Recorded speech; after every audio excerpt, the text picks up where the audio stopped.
Up for review today, we have the DualDrive Megazord from the 2007 series Power Rangers Operation Overdrive, or the Japanese equivalent of the Daitanken from the 2006 series Go-Go Sentai Bokenger. Now, this Megazord basically just came out of nowhere.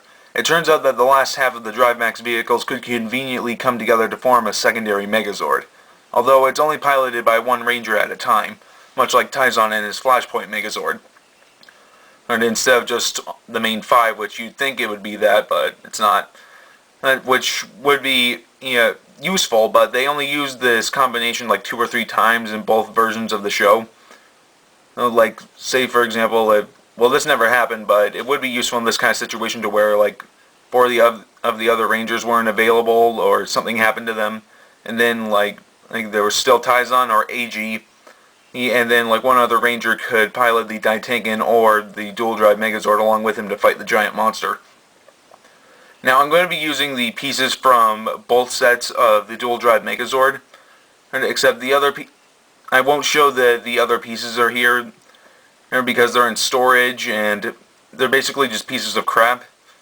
Like, other than the black recolor of the dump driver, which can actually hold in the subdriver in place. And so let's get started.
Under ratings, I give the DualDrive Megazord that came with the arms that I used in this video a 1.5 out of 5.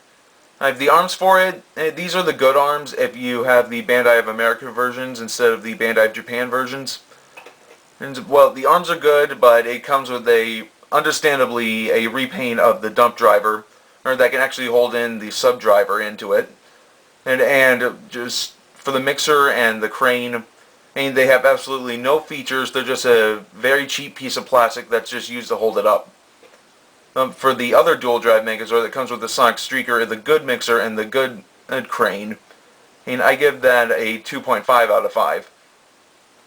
But one of the cons for that is, and the Drivemax Ultrazord, is that the visor right here is painted silver when it should be black, but that'd be easy to do if you just got some black paint and just painted over that. As for the Super and Drivemax Ultrazords, I give those a 3 out of 5. I'm sure the plastic is still cheap, but at least it looks, in my opinion, a good display piece other than the silver visor right here, even though you could just get some black paint and just paint over that. And it was the first Megazord that had 10 pieces or 9 for the Super combination to hold together, or until it got beat by Engino G12 or the RPM Ultrazord. Although this could have 12 Zords on it on the Japanese toys too. But if we did get the Flashpoint Megazord, you could put its arms on these arm connectors back here to when it was the DualDrive Megazord.